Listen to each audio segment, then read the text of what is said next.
Good morning. Good morning, all of you. Please sit down. Thank you. आज हम अपनी class में अपना topic BEd first sem class है ना।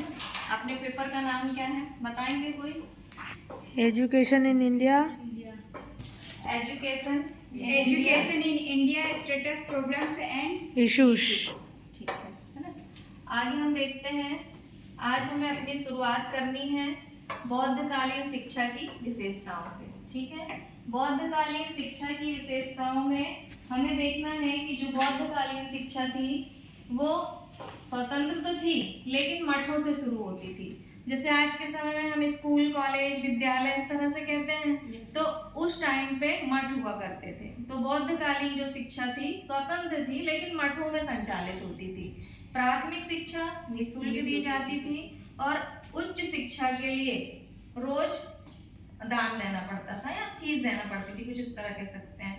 और थोड़े से जो उच्च वर्ग के लोग थे वो संचालित करते थे। इस तरह से बौद्धकालीन शिक्षा सुचारू रूप से चला करती थी। इसके लिए हम देखते हैं बौद्धकालीन शिक्षा की विशेषताएं। तो बौद्धकालीन शिक्षा की विशेषताओं में सबसे पहले हम देखेंगे विद्यार्थी योग्यता। विद्यार्थी योग्यता के बारे में ये बताया है कि विद्यार्थी योग्यता यानी कि जब बौद्धकालीन शिक्षा के लिए प्रवेश दिया जाता था, छात्रों को, शिष्यों को जब प्रवेश दिया जाता था तो उस टाइम पे ये था कि चंडाल, रोगी, विकलांग, दंडित या असम्मानित जो लोग हैं उनको प्रवेश नहीं दिया जाता था मठों में शिक्षा के लिए। वो वंचित थे, उनको प्रवेश नहीं देना है, उनको शिक्षा प्रदान नहीं करनी है। किंतु लेकिन अब शिक्षा प्रदान किसको की जाएगी? इन लोगों को तो आपने वंचित कर दिया कि इनको शिक्षा नहीं देनी है।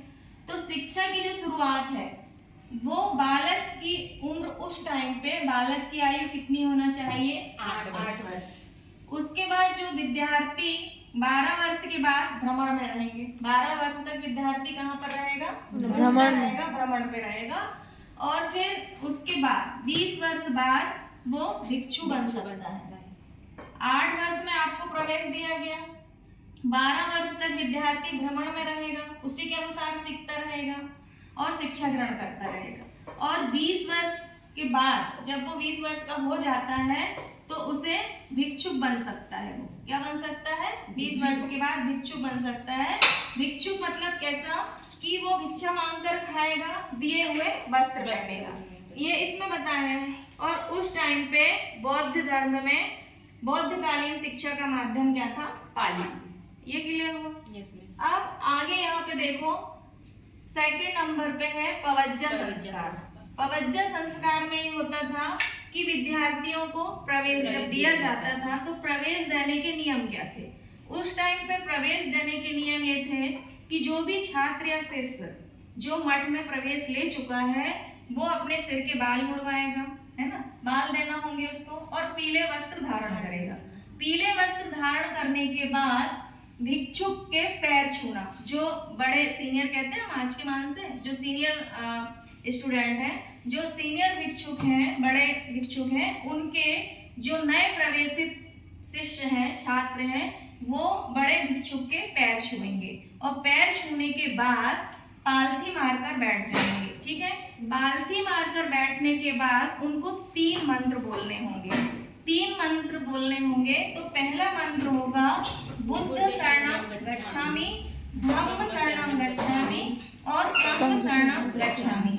इसका अर्थ ये है कि बुद्ध शरणं गच्छामि, मैं बुद्ध की शरण में जाता हूँ, धम्म शरणं गच्छामि, मैं धर्म की शरण में जाता हूँ, और संघ शरणं गच्छामि, मैं संघ, संगठन या समूह की शरण में जाता हूँ।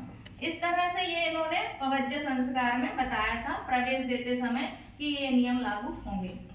उसके बाद उन्होंने 10 नियम का और पालन करना होगा इन छात्रों को। तो 10 नियम कौन से होंगे कि पहला तो छात्र चोरी नहीं करेंगे, है ना, और मादक पदार्थों का सेवन नहीं करेंगे, नृत्य संगीत नहीं देखेंगे, गलत समय में भोजन नहीं करेंगे, जीव हत्या नहीं करेंगे, किसी को गलत दृष्टि से नहीं देखेंगे, और जो कीमती चीजें हैं सोना चांदी वगैरह उनको नहीं लेना है, और अपने नियम के अनुसार पालन करना है और नियम के पालन के बाद मादक पदार्थों का सेवन नहीं करना है। ऐसे 10 नियम उन्होंने कुछ इस तरह के बताए थे। किसमें? पवज्जा संस्कार में। अब यहाँ तीसरे नंबर पर है अध्ययन काल। तो थर्ड में अध्ययन काल में ये बताया है कि 12 वर्ष तक तो पवज्जा में ही रहेगा व्यक्ति, है ना। जैसे वहां पे कहा गया था कि 8 वर्ष की शिक्षा जब प्रवेश दिया जाएगा तो बालक कितने वर्ष का रहेगा? 8 का। और 12 वर्ष तक विद्यार्थी भ्रमण करके शिक्षा ग्रहण करता रहेगा। तो 12 वर्ष तक पवज्जा और 10 वर्ष तक उपसंपदा। तो ऐसे 12 प्लस 10 ऐसे करके पूरा उनका अध्ययन काल 22 वर्ष का होता था। अब यहाँ चौथे में देखें कि उपसंपदा संस्कार। उपसंपदा संस्कार होता था 20 वर्ष बाद। जब विद्यार्थी शिष्य 20 वर्ष का हो जाता था तो उपसंपदा संस्कार किया जाता था। उपसंपदा में यह बताया कि 10 भिक्षु की उपस्थिति आवश्यक थी। क्या कह रहे हैं उपसंपदा संस्कार में? कि उपसंपदा संस्कार कब किया जाएगा? जब बालक कितने वर्ष का हो जाएगा? 20 वर्ष का।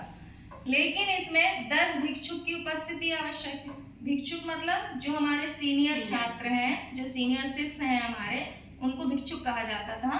तो उनकी कितने की उपस्थिति अनिवार्य है? 10 की। और जो पुरुष हैं उसमें उनको क्या कहा जाता था? भिक्षुक। और जो स्त्रियां हैं उनको क्या कहा जाता था? भिक्षुणी। अब पुरुष को भिक्षुक और स्त्री को भिक्षुणी। अब इनके नियम क्या थे कि ये जो पुरुष थे वो क्या करेंगे? वृक्ष के नीचे निवास करेंगे। कोई पेड़ होगा, कोई वृक्ष होगा, उसके नीचे उनको रहना है। उसके बाद भिक्षा पात्र में भिक्षा मांगकर, भिक्षा पात्र होता है उसमें भिक्षा मांगकर वो खाना खाएंगे। और उसके बाद मांगे हुए वस्त्र पहनना है उनको। और जो गोमूत्र होगा उसको, गोमूत्र को दवा के रूप में, औषधि के रूप में उनको सेवन करना, ये बताया था उपसंपदा संस्कार। अब यहाँ पे आते हैं कि व्यावसायिक शिक्षा कैसी होगी। अभी तक तो हमने देख लिया कि विद्यार्थी योग्यता क्या थी, है ना, पवज्जा संस्कार क्या था, अध्ययन काल क्या है, और उपसंपदा संस्कार भी देखा। इसके बाद ये देखना है कि व्यावसायिक शिक्षा क्या है। तो व्यावसायिक शिक्षा में यहाँ पे बताया गणना।